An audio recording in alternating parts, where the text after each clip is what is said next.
6 p.m. I call the meeting to order. Begin with the land acknowledgement. We would like to acknowledge that we gather on the ancestral homelands of the Coast Salish peoples, specifically Nooksack and Lummi tribes, who have lived in the Salish Sea Basin throughout the San Juan Islands and the North Cascades watershed from time immemorial.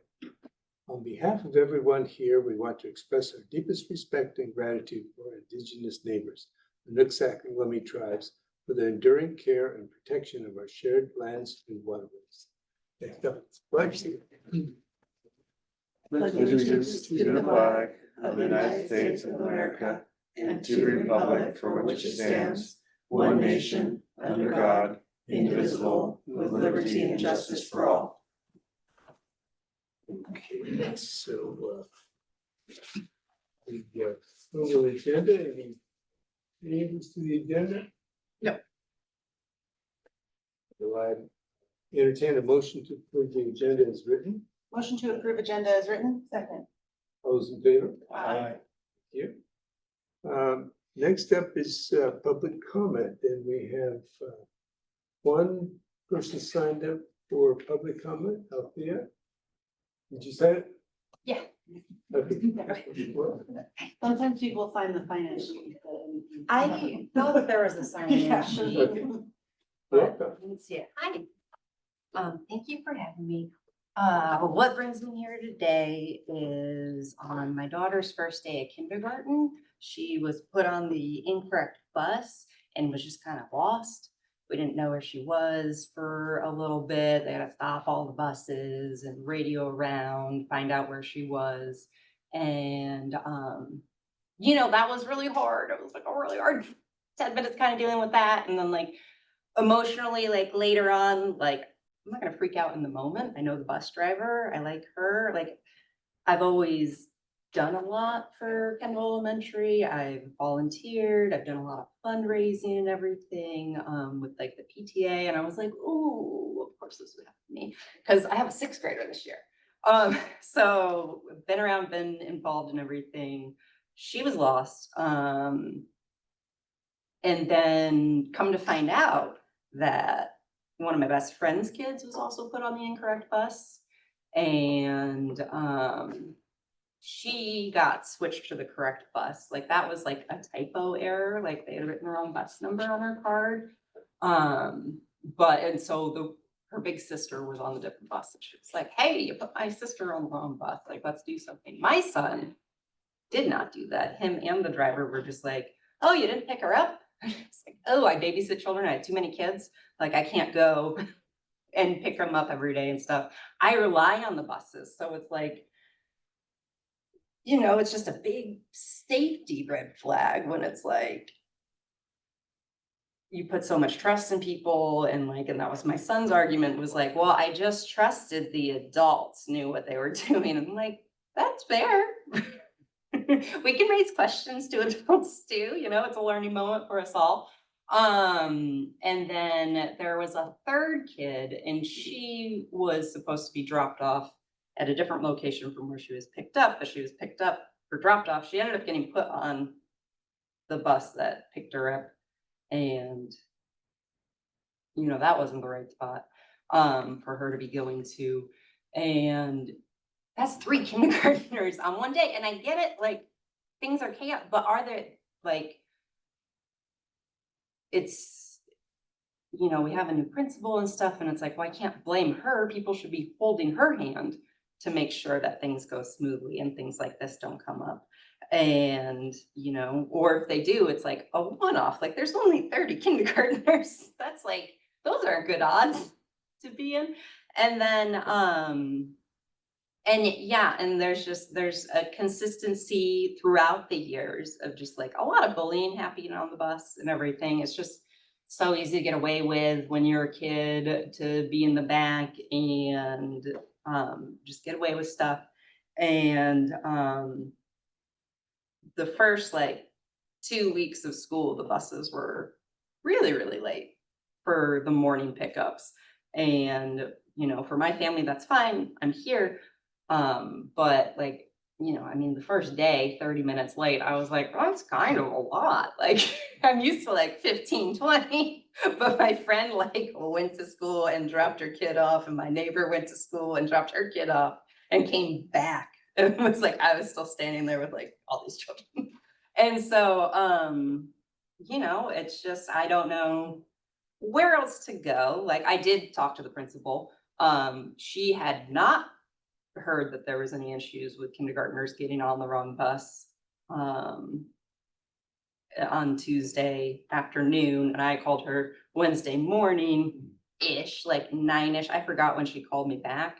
It could have been like 1 p.m. after kids and classes started, but it was like, okay, like we all sat down and talked, but like there was an opportunity. Someone might have wanted to bring that up to the principal in their meeting. And my daughter, she had her bus tag. It was all labeled correctly. So it's like, it's clear that she got onto the bus and the driver didn't know who she was, where she was going, or any of that. So it was just like, that's kind of a lot.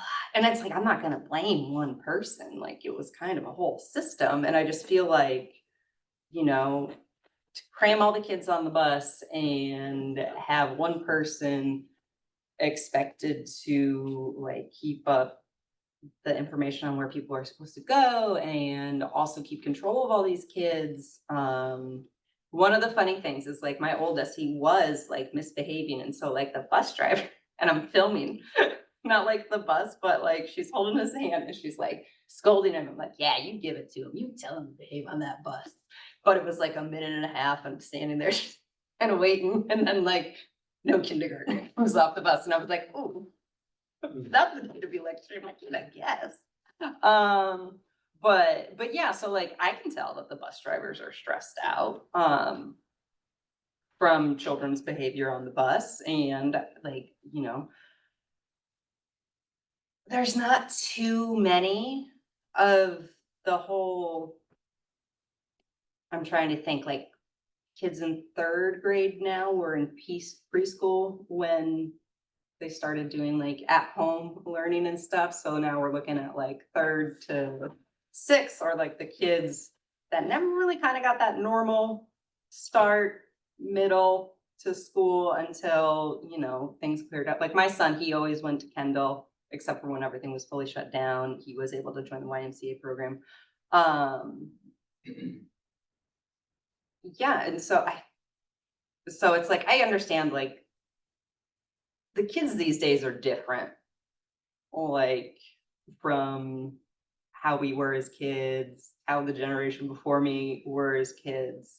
And we know that we see test scores dropping, we see screen time increasing, and like I feel like a lot of people acknowledge the change in their children. All we have to do is like teach them, but I can't expect a bus driver to be in charge of showing kids good behavior on the bus when they literally have to drive a bus. So at one point in time, I believe that we had bus monitors. The situation that happened at Kendall, you know, like for me, it's like a huge thing. And when you see a huge problem like that, it's like, there's not enough communication and there's not enough support.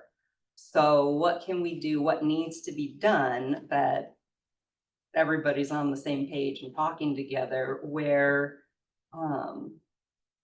like we should be able to find these holes and cinch them up. It's just complicated, but it's like not the most complicated thing in the world. And if you know, it sucks so much to be like, I don't feel safe about my kid going to school. I don't just with the way that the world is, like, I have never really felt safe. And I always said to myself, like, oh, you know, I didn't finish out at public school. I ended up doing alternative high school. And so I've always been a firm believer in alternative education, but give the public schools a shot. You can always thrive. My son thrives there. My daughter loves her class and everything. I know she'll do great there. But if I have to feel sick every day and you know, just the stress, it leaves like a physical resonance with you. And I was just nauseous for like 3 days afterward, because it's just like, I know everybody at the school. I love everybody at the school, but I don't feel safe. And it's like, okay, so like first day of kindergarten can be a little hectic, things happen, but what about in an actual emergency? Like, I'm prepared for like me and my family, like we have plans and stuff and we go over things, but in like a real big emergency, like, you know, I mean, they sometimes are able to come up with shortcomings in these things, like, but, you know, I just don't have any confidence, honestly. Like, I guess really just all my confidence in it has been kind of been lost, because cycling through principles with no consistency over the years and stuff, like you can see how things kind of start getting really choppy and goofed up after a while with so many changes in command, and just the knowledge that a lot of departments don't seem to talk or get together as well as they could. So that is what I came for, was just to bring that up. I know everybody's sorry for me, and, you know, apologies totally accepted and everything. But I just was just like, well, this is more of a top-down issue than a bottom-up one, because I can't imagine going to the principal and like, there's another thing I need to put on your plate, and her being like, but I was handed a really messy plate already. And yeah, and so that's what I came here tonight to talk about. Well, I really appreciate you bringing this up, and the way we normally move ahead with concerns like this is ask you to, if you would like to meet with the superintendent, since you've already met with the principal, and she can help you navigate where to from there. And so if Yeah, you I choose- kind of thought the What's superintendent, that? I kind of thought the superintendent would be here. Superintendent is Oh, sitting right okay, next to you. yeah, listening. okay, yeah, great, because I was like, I was just really hoping that the superintendent was gonna Yeah, be there, and I'm so, sorry I didn't so, see you. yeah, superintendent's heard everything. Yeah. So, I'll leave it to the two of you to figure out the next step. I'll have Tammy reach out to you and we can set up a time. Okay, cool, could I just leave my email then and head out? Yeah. Okay, great, perfect, thank you guys so Thank you. much, Yeah, I really, thank really you, and we appreciate it, I'm appreciate so you glad I didn't have to coming, wait till the end of the And meeting. we're I really appreciate everything you we're guys sorry do. to hear about the first day of school. Yeah, and that's the thing, is like, you know, a lot of people think like, oh, it's so weird to like have kindergartners start later, and it's like all my kids started on different days of school, because preschool is one day, middle school or elementary school is another day, and then kindergartner is a third day. For me, it was nice. It's nice to kind of have that dip into things. So I'm like, oh, it's great for the schools. That just instills more confidence in me that like the buses are gonna be running on time, and but it wasn't. It just seemed like everything was kind of a mess. And we can clean it up. We're fine. I have confidence in us. Yeah. So that's all who've signed up. Anyone else wish to address the board? If not, we'll move on to good of the order. Well, I want to start by just acknowledging that today is the 24th anniversary of September 11th. And so just that it's always, I think, important to remember what happened that day, and that we continue to honor those people's memory by how we carry forward with our way of doing life in the United States. So one of the ways that we do that is through our associated student body representatives. I met with them this last week with a great group of students, and they are very interested in the idea of student reps on the board. And so I told them that I would let all of you know that, and I know that's part of the plan here this fall, but with your blessing, that is something that I'll maybe even by the next meeting, come to you an idea about how we might make that selection. So that's coming. We've got all of our elementary schools are doing their open houses starting next week. So Acme is September 18th, and Harmony is September 23rd, and Kendall is September 24th. And then I know we'll have a meeting before then, but just want to make sure it's on everybody's calendar that homecoming is September 25th with the FFA salmon barbecue beforehand. So looking forward to that. And then our varsity football team, I had a win last week against Port Angeles, and they're playing again tomorrow at Hawkinson. Girls varsity played tonight. I don't know how they did yet. And then our varsity boys and girls cross country will be running at Civic Stadium on Saturday. So next up is the consent agenda. Entertain a motion to approve the consent agenda. Motion to approve consent agenda? Second. All those in favor? Aye. Thank you very much. And then, let's see here. Do you want to do information from the board? Well, I skipped, we're doing them in different orders now than I'm accustomed to, so you mix things up for me and I. Skipping you on your get toes. I mean, he's only Yeah. been doing it the same way since, Huh? what, 1998? Yeah, right. No, 99. 99. I was trying to look over there. I couldn't. Yeah, you need good glasses. Okay, information from board. I'll start with you, Ed. Jason, thanks for inviting us to Academic Night Speedway. It was awesome. I hope the kids raised lots of money. I didn't get feedback for that, but it looked like there was lots of people mulling around and bidding on things. You know, I was part of that as well. So hopefully it did good. It was I'd never been there before, but it was a great event. Thanks for that. I also had fun. We had a good time. We're gonna go back again. That was good. North Fork, we did our school supply drive and we ended up with $715. So, got that check in today, and that's for the junior high and high school school supply. So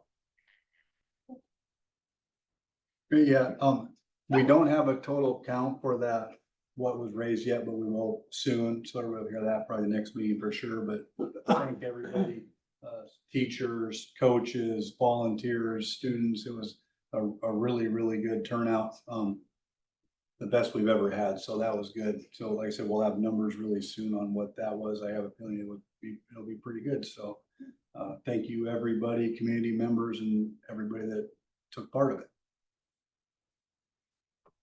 And I'll just add on, it was really fun to have Jessica join us. And I'm assuming that you made it happen to have her be introduced. That was very nice. So it was a good welcome to you from our community. And like always, it's always fun. Thank you. Yeah.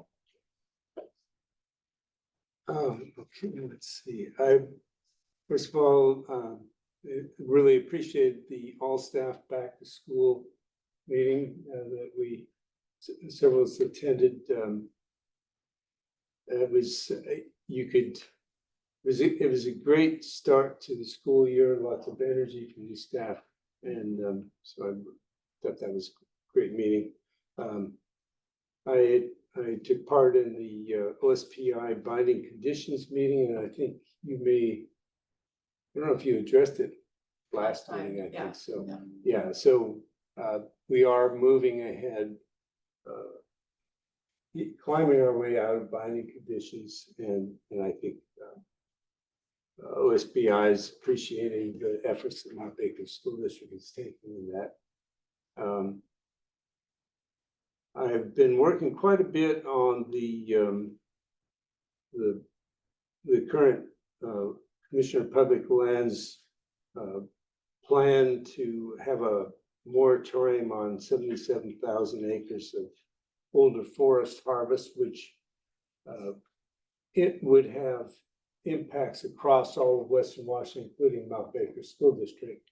About something like 33,000 of those 77,000 acres are state forest trust, which the revenue goes directly to junior taxing districts such as Mount Baker School District.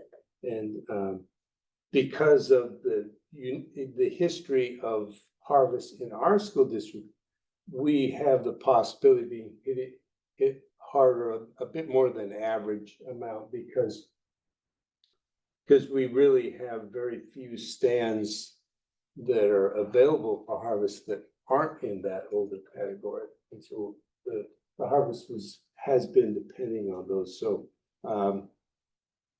meeting with both within WASDA and some of our partners with WASDA, trying to brainstorm. I had an interview from the Washington Standard, which is a newspaper. They asked me to comment on it, so I had a great interview with them.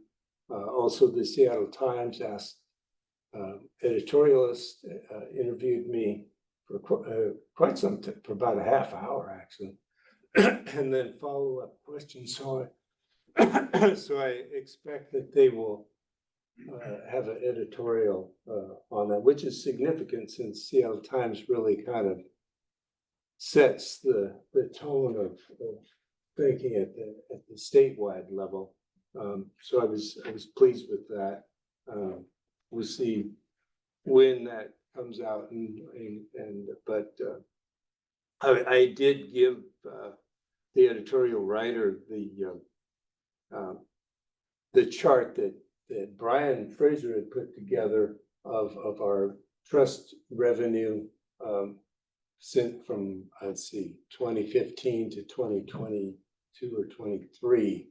And he studied that enough. He sent me another email saying, well, I get the average at this. And, so he'd been actually doing the math on it. So we'll see if that gets included. And we do need to update and add the figures that we have since I think it's the 22-23 year. But so, and then we will keep working on it. I personally actually was surprised that the commissioner went ahead with this. I know it was part of his campaign, but after learning from DNR staff on the ground, I thought he was going to back off. And so it's, but so it will keep working away at it. But I wanted to let you know, and I do have a list of talking points I can share with you if you're interested on some of the main things that of concern. Meeting with, I met with Washington legislative staff and planning out our next year's, our upcoming years of advocacy. And then we're also going to have on September 20th, the WASDA General Assembly, which anyone is welcome. It's all online this year. And so if anyone wants to sit for a day and on a Saturday and watch debates over legislative issues for the upcoming year, you're welcome to. And then Demi Speedway, that was, Jason, thank you for inviting all of us, for putting everything together, and you ran, I mentioned you ran that like clockwork. Yeah, thank you. Boom, boom, boom, and I'm very impressed with, not just how you run that, but all the other things you do, both for the school board and the community, while you're keeping all that stuff going, and you have a full-time job. So there's a lot of people there. yeah, and that I could tell that you had, everyone working there knew what their job was. Yeah. And so, and I appreciate the whole school board and Jessica for attending. I think there's a good show of support for all the donations that you've provided over the years for academics, not the school. Yeah, that's what I shared with Jessica yesterday, was the biggest group involvement that we've had so far. So that was good. And I also want to note that because it's not, an event like that is not an open public meeting, because while we all attended, we didn't discuss school district business. And so school board is allowed to attend whether it's a concert or an athletic event or a community event, as long as we don't discuss school district business. So that's one of We Clear wouldn't that even up. hear I anything. couldn't Huh? even hear you guys, so. Yeah, right. We couldn't hear each other anyway, so it wouldn't matter. But I was kind of wondering if you ever have any move towards Oh. electric cars. No, no. I think the noise is probably part of it, but anyway, great. But so superintendent informational items. Yeah, I just have a few things. The first, in the consent agenda, there was an item for a quote from London Sheet Metal. And I just wanted to clarify, because there was a lot of information there because they gave us different options. We have 2 classrooms at Harmony that the heaters are completely, they're not working anymore. And so we decided to go with option 1 on that quote so that we could at least get those 2 heaters in. They're older heaters, and Linden Sheet Metal is the only local company that even services or provide, can put something like that in. And so it's about a 4 to 5 week lead time to get those in. So hopefully they'll be in there before the weather gets cold. We also recently found out that, so back in 2019, 2020, when the field house was being renovated, there was some grant money that had been left on the table for that. And so the ESD got in touch with Gitana, and we have about $118,000 that is coming back to the Capital Projects Fund. And if we can find a few more receipts around from back then, we have up to about 80,000 more that we can claim. So that's work that she's doing right now, and that will really help capital projects because we've got a lot of things that we need to work on. So there's that. And then last meeting, I mentioned that we had a request for qualifications that went out so that we can get some support specifically for our capital projects. And after we had 3 submissions, and we chose CSG, which is the company through that works through the ESD. And so we're meeting in fact with Tex Laddish tomorrow afternoon, and we're gonna start that work and put together the plan for that. So that's coming. In addition, I want to give a quick entry plan update. So on that same document that you've seen before, okay, I can get this pulled up here. For the section for September through December, I had said that I was going to add some new items based off of just what I've learned are some district needs. And so the changes there are in blue. One of the big things that has become very apparent since school got started is we need some support for technology. Just the work that we're doing with Chromebooks and making sure that we have enough Chromebooks for all students and that we can keep track of those Chromebooks and that they're up to date for the different programs that teachers and students are running on them. And so I met with a couple different kind of outside agencies, the ESD being one of them today. And so getting some ideas on different options that we might have with that. Because we ran a capital levy that was specific to technology, using capital projects, part of our capital projects fund is an option for that. So we're gonna be careful with that because we want to make sure we maximize the money that we have there, but we're gonna get some things in place pretty quickly here. The next thing there is what I had just mentioned about working with CSG around creating an updated facilities plan. We want long-term and short-term goals and be able to provide to the board a clear list of what the needs are, give you ideas about how to prioritize with clear information about cost and the scope of each project. And so that's work that's coming. And then continued work on budget and staffing. Just even talking about things like, we used to have bus monitors. We don't have bus monitors anymore, and really being able to look at how we're moving our adults around and making sure they're in the right places at the right time.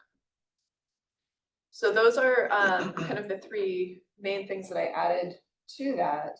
I've also, in lieu of having a structured strategic plan in place. Before we Yep. go on, can I ask a question? So there was one about scheduling, listening, and learning times at each building. I was just wondering if you could talk about, like, what's that format like? Is this like on people's own time? Is it voluntary? Is it, Yeah, I'm still trying to figure that out. It would have to be voluntary because there's Okay. very little time that, that we have period when teachers are here. And so it would just be an opportunity. If they want to come and talk to me, they can. If they don't, that's okay too. Okay. Yeah. That's good. I was gonna ask you before we had, our parent come in, what you hope to learn by riding on the buses. I think we have an answer. Yeah, but that's important just to know. I mean, I've been working really closely with our transportation director and just we don't have enough bus drivers. And so Yeah. making sure that we have those routes planned.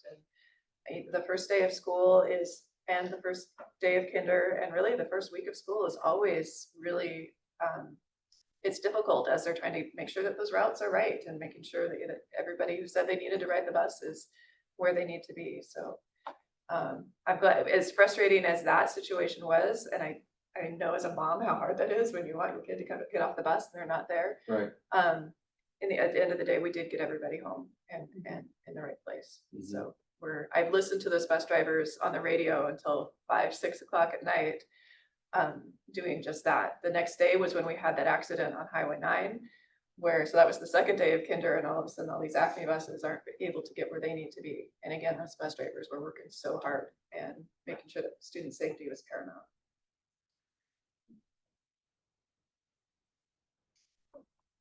Okay, so then I am starting to kind of just think forward through the end of the school year. What are some of the continuations of activities? This is still a work in progress, but it's just, I just want to show that I am thinking forward that way. But I also think this is going to change and be affected by the work we do with the strategic plan. And so it's a work in progress. One of the deliverables on this is that communications plan. And this was something that I had first drafted when I was interviewing for this job and have since modified it quite a bit, again, based off of getting to know the district better and what the needs are and what we have in place and what we need. So for expanded storytelling, Mountaineer Moments is the title that I plan to use for our monthly newsletter. I will have that out by the end of this month for the first one. Inside Baker is an internal staff letter that I did share with the board as well, and that went out 2 weeks ago to staff. And then hopefully you've noticed just the increased use of social media over the last couple of weeks, and I'll detail that in more in just a moment as well. And then I'll also use this plan to start keeping track of some of the positive media coverage that we're getting, just as people are doing stories just about my new superintendency or things that are going on in the school district. I'll keep track of things like that there. The trail talks are still something that I need to schedule. But Jason had a really good idea that I just wanted to put out to the board to consider, and we can talk more about it later, but maybe 2 or 3 times a year, we schedule meet and greets where the 5 of you, if you're available, would join me at different locations around the district. So, and not necessarily school buildings, but maybe local restaurants where people would be anyway. And it's just more of a gathering where people can eat and drink and talk to us and ask questions. And it's not a come to a board meeting kind of experience. So did you want to say anything more about that, or? But I just think some people aren't a board meeting they're not gonna come to, so my thought was if we made it more not a meeting type of thing, might work, might not, and I feel it's worth a shot, but. It's a nice opportunity for us to introduce you to people. Exactly. Right, to help make that connection.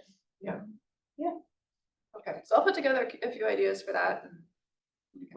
On the media coverage, not necessarily all positive, but the Lindy Jewell had sent us an email here this week. Did you get?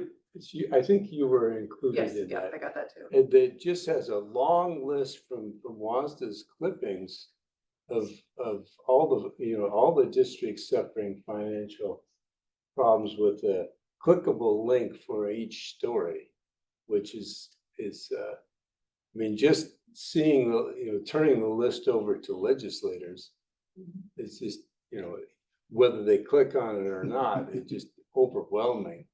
And in one district after another having to do this cut or that cut or the message as a whole, it's not a district by district problem, it's a statewide issue. School funding. I'm continuing to have one-on-one meetings with different community members. Last night I got to sit in on the Mount Baker Youth Sports Association meeting, just getting to know people. And so I'm keeping track of who those meetings are. I didn't want to put that into a public document, but that's something that I can definitely share with any of you if you're interested. And then I'm also going to start putting together a more comprehensive picture of how not only myself, but the other leaders within the district, the ways that we're connecting with the community, the ways that we're connecting with the different organizations within the county. That's all part of our leadership here in Mount Baker, just so you can see the different ways that we're making those connections. So that's a work in progress as well. And then on the last page, this is just a snip, an example of the kinds of the way that I'm trying to think through the social media planning. Some of the, and the nice thing about this is that there's times where, like I didn't do first day kinder photos, but you know, next year I'll have this to use. Okay, so maybe that is what, you know, what I'll focus on that first week of school. We did do the bus safety reminder post. Was that this week? That was just this week. Yeah, it's been a long week. So it's just ways that when I'm not sure what to post, I'll always have for each month different ideas of what we're going to do. This month is also Attendance Awareness Month, so I'll be getting something out about that. Next week is Technology Professionals Day, so just making sure that we're honoring the staff, different staff groups we have. Hispanic Heritage Month starts next week as well, and so just it's a way to organize and a way to push that forward, because it's so, when the day gets busy, it's really easy to forget that it's important. I have a quick question about that. Do we have a student newspaper? I think it may have dissolved some time ago, I don't know the answer to but that. it might be an interesting opportunity to check in with, say, a high school English teacher and see if there's a student who might want to partner with you to do one or two of these posts. There is a Mount Baker graduate who's going to UW as a communications major, and she had reached out about a month ago wanting the opportunity to write for anything that we do. So I've got her name and information. I haven't been able to put anything together for her yet, but yeah. Just a thought, give somebody that I had a chance. question along those lines. First of all, I think it was awesome from a high level, creating a sense of community is really nice. From a practical standpoint, a lot of good communication with all the right people. Just curious about, you know, your, I guess, time commitment, managing this, and also what kind of resources that you have to help out, because this is a lot of work for ongoing. Yeah. Basis. I would say the resources that I use, I have online programs that make it a lot easier. So programs like Canva or S'more, or just the way that I calendar things out. If it's on my calendar, it's more likely to happen. Right. So, and then being able, if I can schedule things ahead of time, then it just becomes more automatic. Yeah.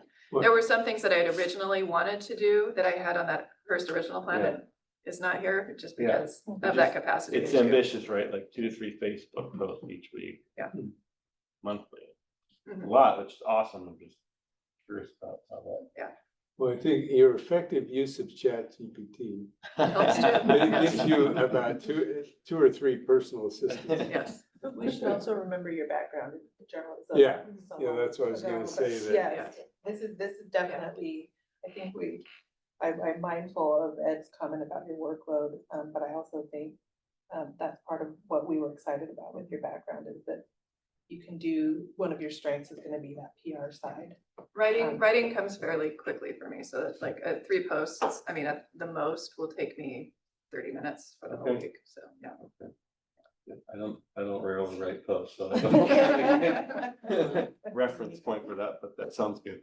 And this is, you know, this is an area that I think we have needed some help in communicating, whether it's within our staff or the community as a whole, both of those. And so I think that both the way you have you have this so well organized, and the thinking that's gone into it, I think I'm very impressed with it. Thank you.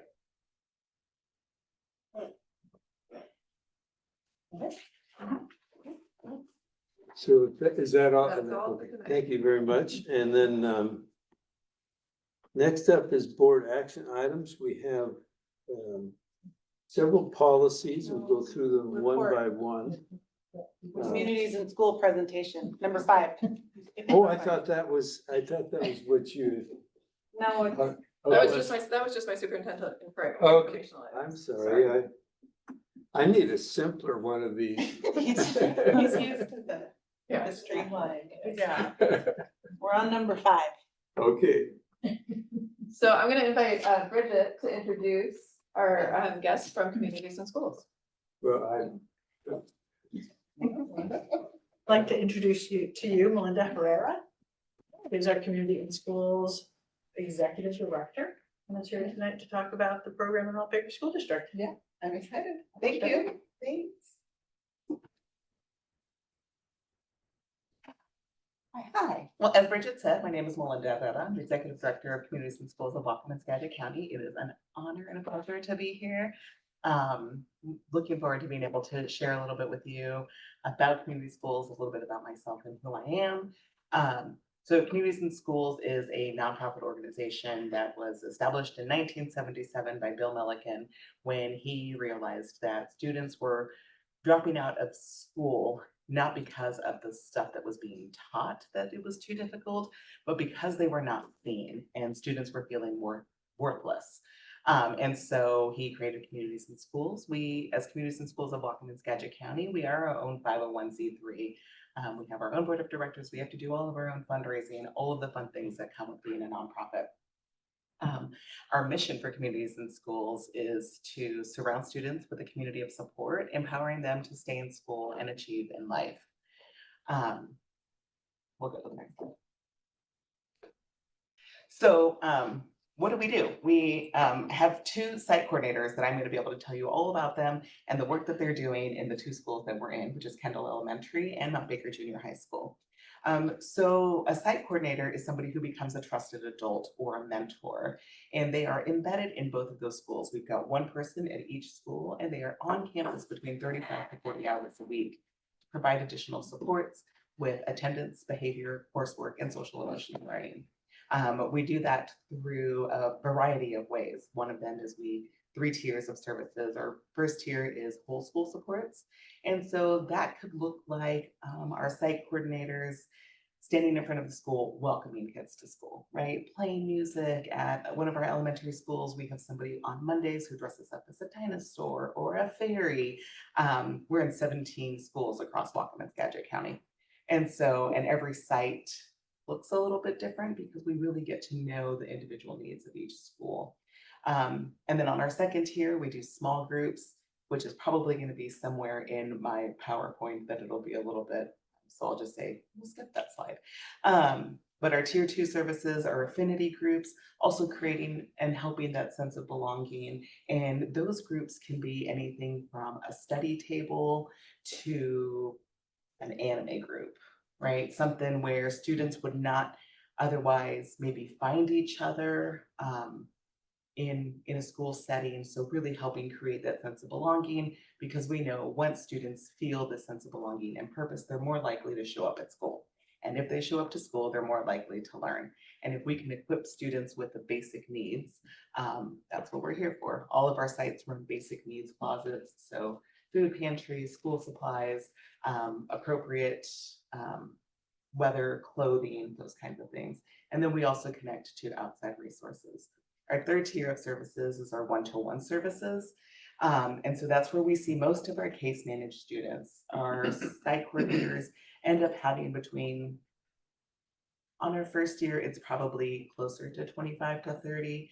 But after that, it's about 45 students that they would be able to case manage. So we meet with them, or they meet with them on an individual basis, creating SMART goals that are student created and student-led, and our site coordinators are just helping them along the way, checking in on a regular basis to make sure that they're staying on track, whether it's to improve their grades in a certain subject or to, show up at school more often.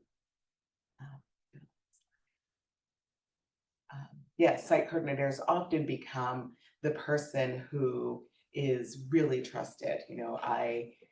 I'm a storyteller. I love to tell stories. So I live in Ferndale, and when I started communities in school, and I started working for communities in schools, I was having a garage sale, and so I was giving away free school supplies to anybody who came that had children. And this lady was like, "Why are you giving stuff away for free at a garage sale?" Like she was just mind blown. So I told her what we did, and she ended up having a student who was at one of our middle schools in Ferndale, and she was like, "Oh, isn't that person a nurse?" And I was like, "Oh, she actually works for communities and schools."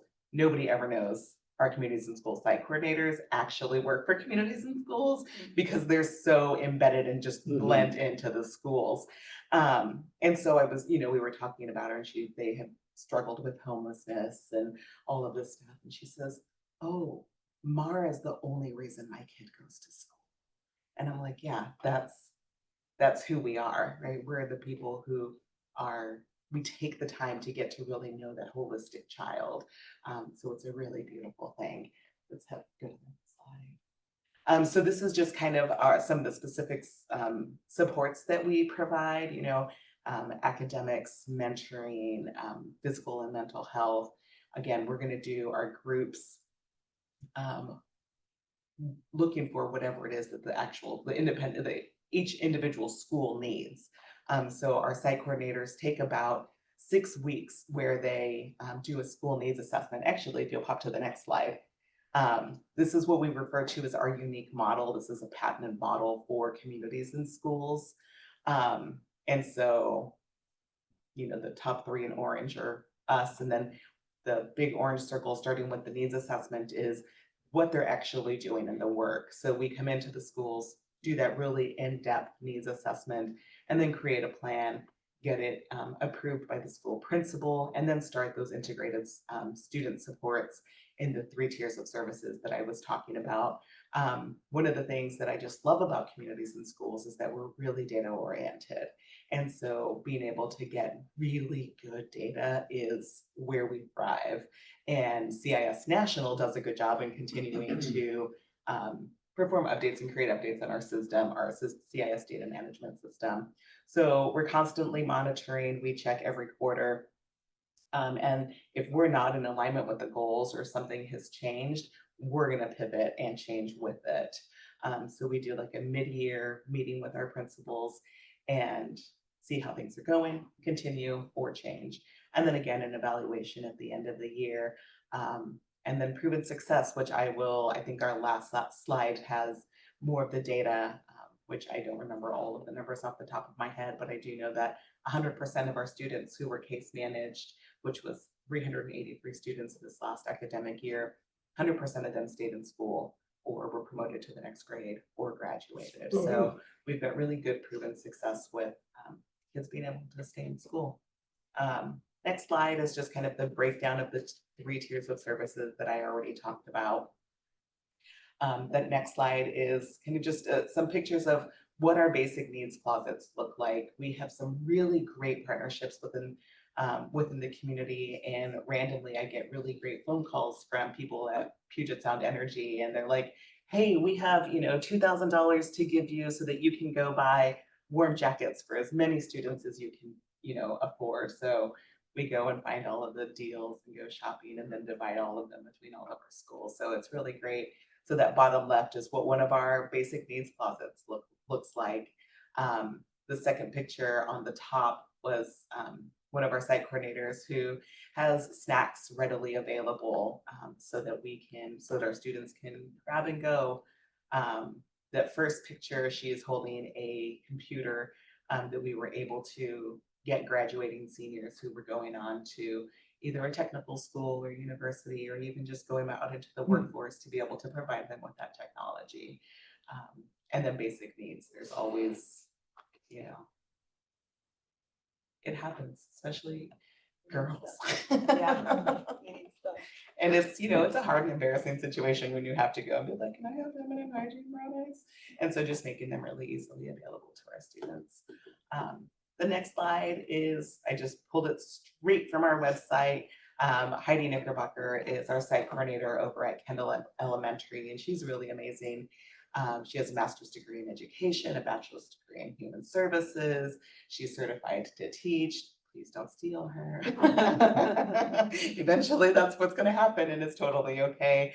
And she really has a heart for helping families navigate systems. She worked for Opportunity Council for a long time, and was really instrumental in leading and starting their website for community outreach and networking. So Heidi's great. I hope you guys will all have a chance to meet her. Her office is connected to the library. So when you go and do your school visits, pop in and say hi to Heidi. The next slide, I think, is just kind of talking about some academic and attendance support. And again, they look really different at every school. The three little kids with the big smiles had a really hard time showing up at school, and not anything to do with them, but mom and dad had difficulties. And so our site coordinator, worked with parents like, hey, how can we get your kids to be here every day? And the kids wanted to be there every day. And so they started a little sticker calendar. And at the end of the month, if they had more days at school than not at school, they got to pick something special, whether it was have a one-to-one lunch with Estrella, or a bag of Takis, which we're not fans of, but occasionally we will say, fine, you can have Takis. Everybody loves Takis.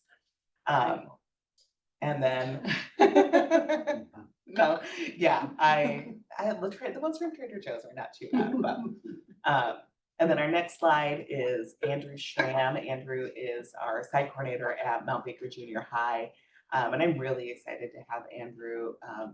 He is a native guy who just really has a really great passion for really helping students. His background is he was a paramedic and EMT, kind of down in Skagit County, and loves what he does, and I think he still does that, but was really tired of the reactionary work and what he was seeing, especially with our youth and increased drug use and fentanyl overdoses. And he's like, I need to get to be able to do something else. And recently graduated from Northwest Indian College, and he's like, this is what I want.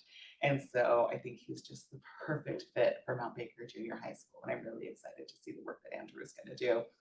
He's in room 211, so when you guys go visit, pop in and say hi to Andrew. Our next slide is, so we don't only provide student support, we also provide teacher and staff support. And that is on a million different levels, right? Providing food and snacks and treats. The top right-hand picture was us redoing an entire teacher's lounge because it was sad and depressing, and it was becoming more of a dumping storage closet, and nobody wanted to go in there. And we just went in and beautified it, and now they love it. They still love it, and we did that a couple of years ago. So that's a lot of fun. Next slide. So Communities in Schools was able to expand into the Mount Baker School District due to our partnership with the Balmer Group. Is that Steve Ballmer? Steve Ballmer. He is a giant fan of Communities in Schools. He really loves the work that he does. He meets with Ray Saldana, who's our president and CEO. And so a few years ago, they invested $165 million to our national organization for the sole purpose of expansion. And so we applied for Mount Baker Junior High and Kendall Elementary, and it was, of course, approved. So that is why we're here. So we were looking at expanding into 1,000 new schools across the country. I'm really fortunate that 2 of those 1,000 are here, and it's really great. It is a 3-year capacity building grant with intention for us to continue beyond that. And that we are grant writers. Never did I think as a social worker I would be a grant writer, but here I am. And so, yeah, looking forward to many, many years to having success. Our next slide is just the schools that we serve across both counties. Great relationships with all of the schools that we're in and the school districts. Yeah. Oh, I guess I should also add that the Balmer Group did also support and invest, I think it was $19 million to Communities in Schools of Washington. We do have a state office who doesn't necessarily oversee us, but helps with some pass-through funding. And if we didn't have them, we would have never gotten this money from the Balmers. So but that's going to other schools mixed in there. Our next slide is kind of the statistics. Oh, yeah, statistics that I was talking about. We do our annual report. We were in 15 schools last year, 383 case managed students. Students who received whole school support. So whether they were accessing our basic needs closet, you know, we were presenting at school functions, why can't I think of what the word is? Assemblies. It's a duplicated number, but we guess that it's about 312,000 students that we are seeing in a year. And so, yeah, 1,300, oh man, now I just can't like talk. So a little over 1,300 intentional supports were provided to parents and guardians. And that could have been anything, helping them find rent, helping them find a place to live, making sure that they have diapers, school supplies, all of the basic needs, connecting them with, you know, the resources that Puget Sound Energy offers for bill reduction. You know, we're helping them through all of that. Over 1,100 staff received supports. We have a great partnership with Lush, and so every year we get a giant Lush pallet delivered to my house, and we then disperse it throughout all of our schools. The best smelling garage for like a week. And then our basic needs closet, you know, it is really a big part of what it is that we do, making sure, actually one of our board members is a nutritionist dietitian. So we're working with her on making sure that the snacks that we're providing are well balanced, that they have the right amount of protein and carbs, and so trying to really hone that in. But over the last academic year, we handed out over 32,000 basic needs. That comes down to about 178 basic need items a day. So it's a lot. We do a lot of fundraising and for basic needs to try to be able to have those readily available for anybody within our schools. Okay, let's see what the next slide is. Oh, here's our impact in action. Like I said, 100% of our CIS mentored case managed students stayed in school. We provided over 8,900 hours of direct support. We saw an improvement of 68% of behaviors, 81% in social emotional learning, 53% improved in academic goals, and 64% improved in attendance. Probably more numbers. Yeah, this is one of my favorite quotes because, you know, I would never redo middle school. But if I could do middle school all over again, I would do it in a heartbeat just to be with you, Mrs. Martinez, was what an 8th grader said from Shuckson Middle School. But I didn't know that I would repeat. But maybe if I had a Miss Martinez, I would have. Yeah, 232 small groups is what we had. Oh, you can go to the next one. So this was just, you know, we have a partnership with the Healthy Equity Zone, Christina Michelle, and she kind of put this campaign together after just doing some research on what it is. There was a community kind of assessment, and I think that's on the next slide, but talking about what the site coordinators would be able to do within the schools and really removing barriers and boosting school success is really, really top of the line. The next slide. Yeah, just kind of this was what they came up with from the Health Equity Zone. Kind of what were some of the top themes that they saw, and looking back, the public comment workshop. This is all of Christina Michelle's work, where we were just really fortunate enough to kind of partner with her. And then our next slide is just some of our partners that we have been able to, who have shown support for us financially over the years. Yeah, and then just kind of the last page is just me. Follow us on social media. We try to post regularly. If there's ever anything, Jessica, that you want us to share, just let me know. I'm more than happy to share it. Yeah, if there are any questions, I'm happy to answer. Oh, thank you. Any questions, comments? I was just curious, logistically how it works for the case managed students? Are they referred by the teacher to the site coordinator? Yes. Are they coming in from like class? or- Yep, so kind of all of the above. Once the site coordinator is more established, we also students self-refer. So because we're new to both of these schools, just creating that process, finding what already exists through like a MTSS meeting or, whoever it is that's meeting that is working with students who are struggling in any of the areas that we focus on. Our site coordinators are part of those meetings, and then the referral process comes through them. All of our program is opt-in, so we do need to have parent consent forms in order for us to be able to provide those case managed services. And so are they coming in like during class? So I'm just thinking about, are they missing something in class, but maybe they're making up for that? Yep. in the- Great question. So we try not to pull out students during any core subjects. So if there's like a study period or, we also don't want to take students away from recess or PE. So we try to find those extra few minutes, 20 minutes that they have. But we're also doing a lot of what we call push-in. So our site coordinators will go into the classroom and be an extra support for a teacher. Whether maybe they have 2 or 3 students who are in that class that could use extra support, they'll go to the back of the class and have a small group where then they can have more one-on-one attention and work on whatever it is that the teacher is teaching so that they're not losing that instruction.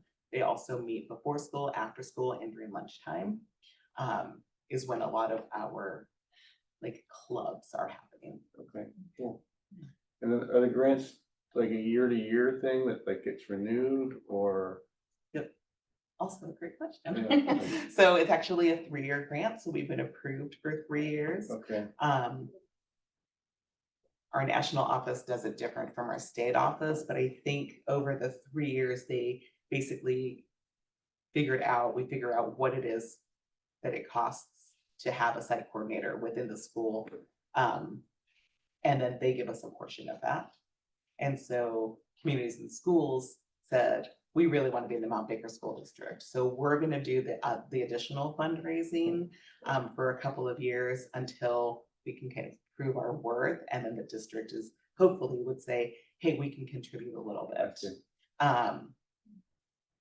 Simply because we have seen that our school districts are more invested when they're also financially contributing. Otherwise, it's just like, well, we don't really care. And so I don't have this like ridiculous amount. It's really kind of dependent upon the school district. Some school districts give us $0. Some school districts give us over $200,000. So it's really a fine balance. But we've got great partnerships with like the county health department and Chuckanut Health Foundation and Mount Baker Foundation, who all really want to support the Mount Baker School District. So I really anticipate that fundraising is actually going to be relatively easy for the district, for Communities and Schools to continue to fund. Mount Baker School District. The other partner that we have in some of our projects is Blackwood Community Foundation. Oh, yeah. Are you working with them at all? I work with them a little bit. They have a wellness grant that we have received for the last couple of years, but that's kind of the extent of the work that I've done with them. But I actually just met with somebody from the Whatcom Racial Equity Commission who is under the Whatcom Community Foundation. Okay. So now I have a link into them. Okay, good. Other questions? Yes. Danielle? I had a couple of questions. So, how do you identify the schools that you want to work with? A couple of ways. So we try to focus on Title I schools. That is kind of the biggest. And then need, and then partner, readiness to partner. So when I knew that we had this money approaching a couple of different districts, and some were just like, just wouldn't respond to me. And Bridget and Nick were like, yes, let's meet. And so just doing research on OSPI, looking at attendance rates, looking at academic rates, all of those things is what I took into consideration as I was looking for districts to expand into. Wonderful. And then I also noticed that in Whatcom County, it looked like you were in 1 or 2 elementary schools, Kendall being one of those. Mhm. And that the majority of your elementaries were in In Skagit. Skagit County. Yeah. Can you say a little bit about that? Yeah, I actually think that Kendall Elementary is the only elementary school in Whatcom County for communities and schools. And that's just kind of due to some of the districts that we've been working in when we have gone into work with them. And ideally, we have a full promotion pattern. We have a site coordinator in every school from K to 12. Because that's where we see the most success, where we're able to do a warm handoff from school to school. Some of the schools are just like, we need more help in the middle school as in high schools, because they think they have more support in the elementary schools, and they're losing more and more positions in middle and high schools. And the only, I guess we're in Burlington, we're in Allen. And where we have that full promotion pattern currently is only in the Mount Baker School District.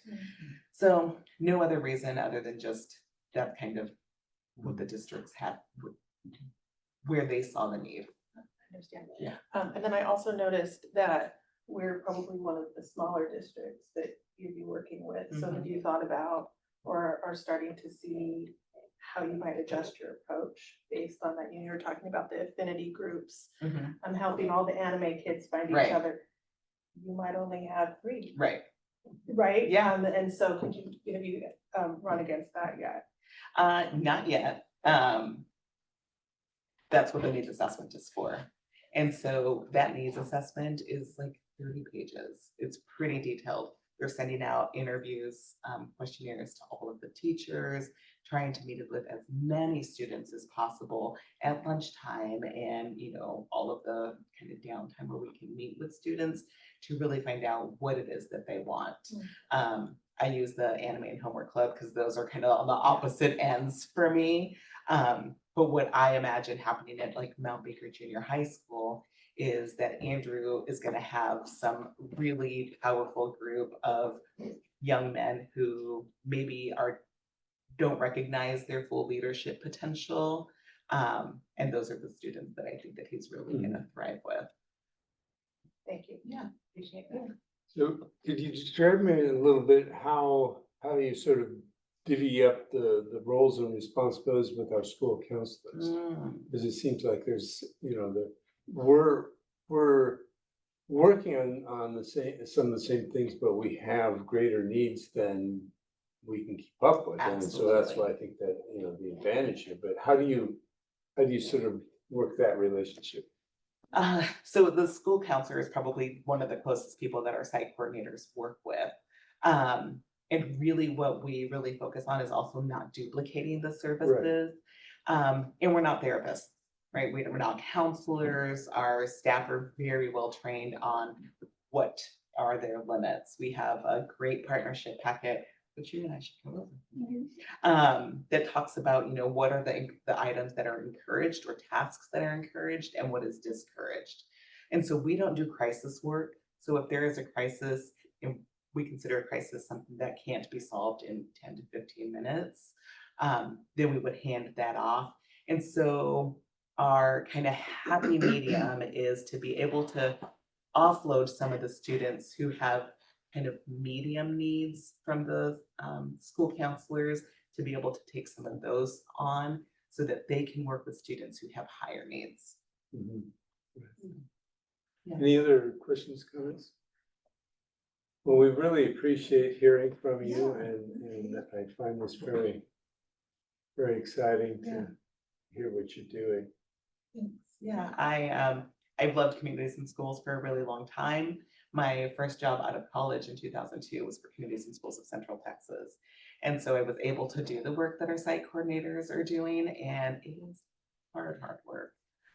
It was a lot of fun, and Texas does things very differently than we do up here. A social worker, I was able to do therapy and counseling and stuff within the school setting, and here we don't touch that. But and then when I moved up here, my mom is a retired educator, and I would hear the things that she was saying. I'm like, man, I just need communities and schools up here. And 2008 was when we started, and that was the same year I moved here. And then a couple years later, I sat on our board of directors. So I've always been really in touch with the work that we're doing, and it's just always been hard work for me. Yeah, this is definitely a partnership that Nick and Bridget, initiated and started. I'm familiar with communities and schools from the North Central Washington Oh, okay. group. And so when I came and heard that this was in the works, I was really excited. Nice. So it's a lot of really good work. I'm excited. I'm excited to see what this year is going to look like at the two schools. Well, thank you so much for coming here. Thank you. Thank you. So now we're at the board action items. If Brenda thinks that I'm on track. We're on number 6.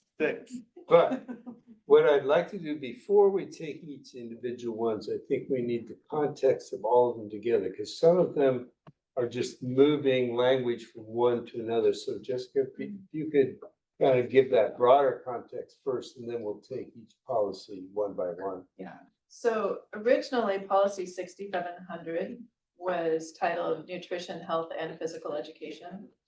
And so, and all of these policy changes are come on the heels of different changes in WACs and RCWs. And so this is one of the essential classifications from WASDA. And so by taking each of these apart, we are creating some new policies. So 2124 is looking just at physical education and health class. Policy 6700 is now just nutrition. 6701 is policy on recess and physical activity. And then policy 6702 is wellness. I like the idea of doing a batch of policies that are kind of related. Is that how you're breaking things apart and moving forward? I'll do my best to do that as much as possible.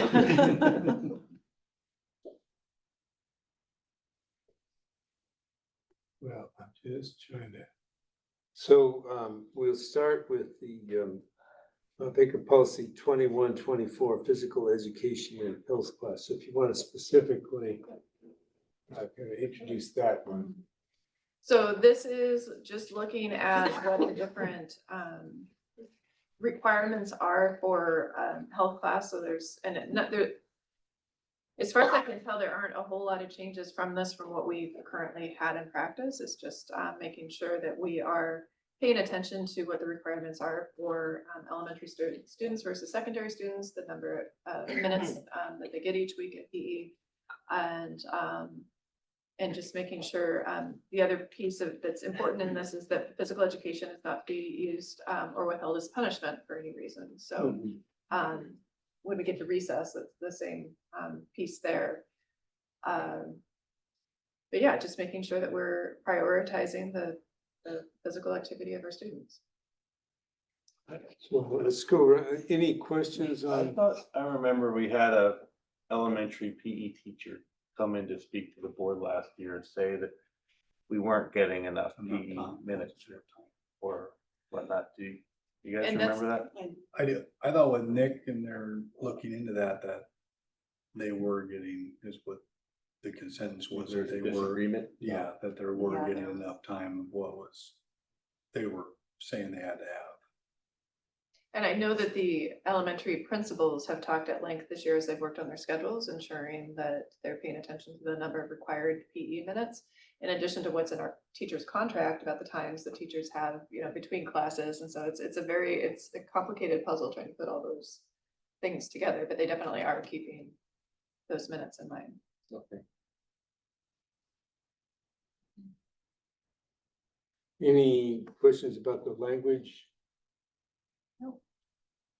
I read through each of these, and I, looking at this one, I personally thought we could approve it for first and final reading, if that sounds good to the rest of you. If that's the case, entertain a motion to approve Mount Baker Policy 2124, first and final reading. Motion to approve Mount Baker Policy 2124, first and final reading. Second. All those in favor? Aye. Aye, thank you. Next up is Mount Baker Policy 6700, Nutrition. So this one is, again, just not a lot of changes in what's here in terms of what we've had before about nutrition. It's more of a taking out language that had to do with health and physical education. In the policy, however, depending on when you looked at this, we did take a section out of the policy piece because it pertained to how much we were charging per lunch, and but because we're offering reduced lunch, that really doesn't apply to us, so we took that language out. But again, that other than the federal programs participation, not a lot of change here. Oh, yeah, that's just all the stuff that went to the Yes. 21-24. Yep.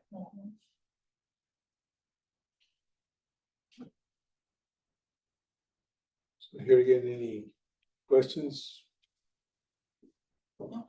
This one I also felt merited first and final reading if.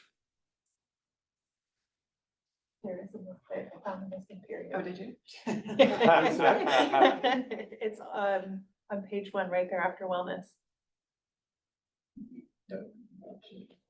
On page 1, Page 1 of 4, right there after the federal programs. and then, The district will address and follow its comprehensive wellness policy in accordance with 6702 Well, let's wellness. see. and that's, well, I told Jessica I thought there that's might be a what, missing period. so it's policy 6702, which the title is wellness. And that ends the sentence. Period. Period.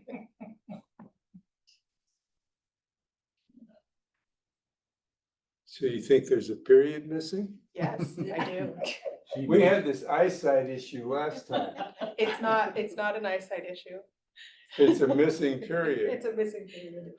Not even David Smith caught missing period, so I Well, guess you're an I English. was just say I have a Bring master's it up. degree in English, that kind of helps, right? Yeah. Very good. Here's what we want. Very good. You know, maybe. So we'll get day the, job. we'll have to hold this one over for. No, another- no, Get that period Oh, fixed. I was just, okay. So assuming we get the period fixed, is the rest of this okay? Yeah. Okay, then I'll entertain a motion to approve policy 6700, the first and final reading. Motion to approve policy 6700, first and final reading. Second. All those in favor? Aye. Thank you.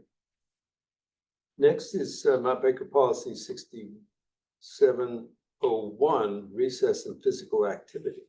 I will self-report a missing period at the start of the first paragraph. Keeping everybody on Yes. task there.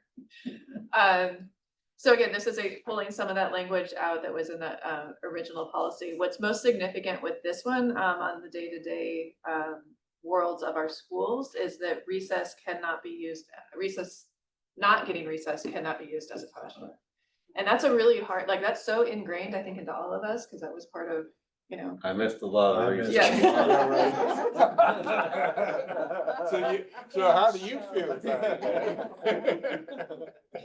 And so I've had a lot of conversations with Yeah. principals and teachers about, okay, so how, I mean, there do need to be consequences for things that are happening in the classroom. So how do we still hold students accountable? But recognize that sometimes their misbehavior is going to increase if we don't get them outside and get them moving. And so that's the intent behind that law, is that we need to make sure that we're keeping kids active so that their brains are able to focus on the things we need them to focus on. And did I hear you say that that's based on state law? Right, Yeah. yeah. What are the alternative disciplinary options for a teacher if they can't take that away?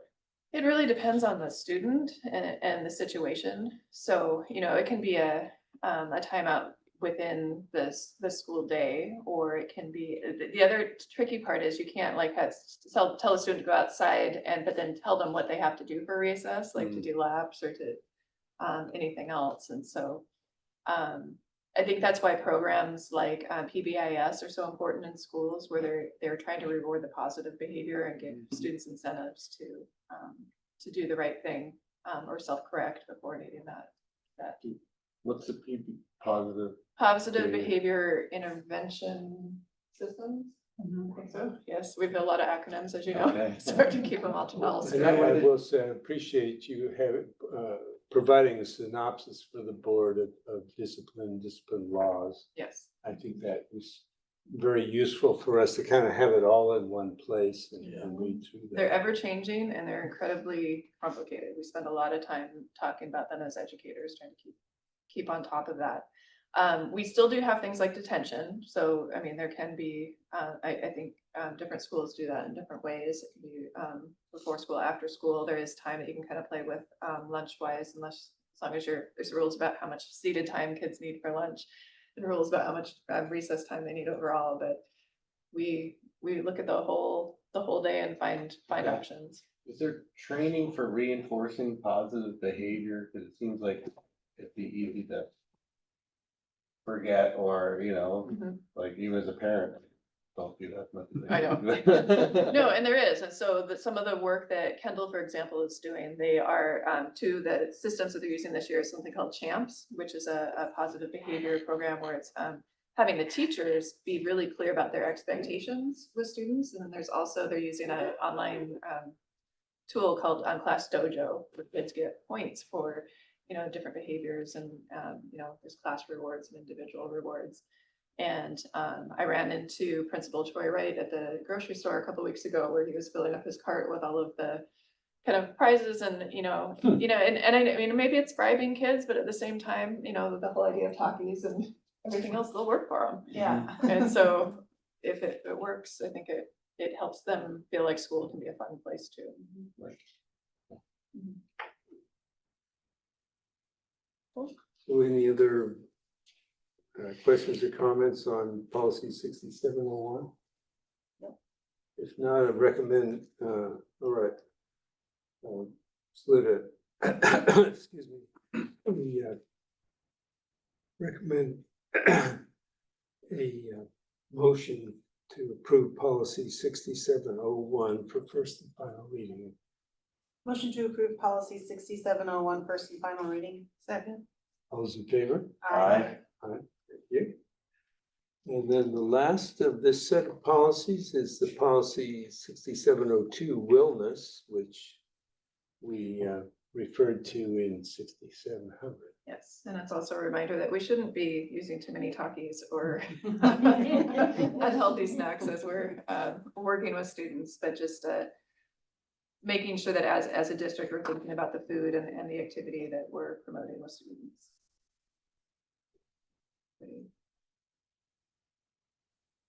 All related to everything we've talked about. The only question I had about this, and it has to do with procedure, so I know it's not, but it does say that a list of group of people who can be on the committee for the wellness, and so I was just wondering how people are for that. I can't answer that because I'm not aware that we've actually put this into. Okay, process, so, gotcha. yeah. That was the only thing I was wondering, because it includes like community members, parents, students, and everyone, so. But yeah, I guess now we're good with it. We haven't even, we've never had this. Yeah. policy, so. Okay, cool. To be continued. Anything else? No. If not, then I entertain a motion to approve policy 6702 for first and final reading. Motion to approve policy 6702 first and final reading. All those in favor? Aye. Aye, thank you. So now we're down to upcoming meetings. Our next regular board meeting, September 25th. We have an elementary site visit, September 26th. And the secondary site visit, October 24th. So I think you checked already, all of us are able to attend both of those, is that correct? I might not on the 26th. On the 26th of September? Yeah. I'm teaching. Approximately what time do you think we would be done with that on the 26th? Is that the elementary one or the? Yeah. Yeah. I think we had it from 8 until, or 8 Hold on, It's before I noon. think it starts after that for elementary. Let me double I check. just put it in my calendar, right here. 8 to 12. 8 to 12, okay. Because I have a meeting with the Commissioner of Public Lands at 1, which I think is gonna be online. If it's online, then that'll work for me. If it's Okay. not, I'm gonna have to drive down to Olympia. Okay, But I'm trying to express our concerns over the 77,000 acres, so I need to, You need. I'm leading the meeting from WASDA standpoint, so I have to be there. So, but I think it should not be a conflict. and then the one in October will be a little bit shorter just because we're not having to drive so much between sites. And so I think that's all the coordinating on that. And we have no executive session, so adjourn the meeting and we'll just stick around and sign documents. Thank you. Thank you very much. Thank you.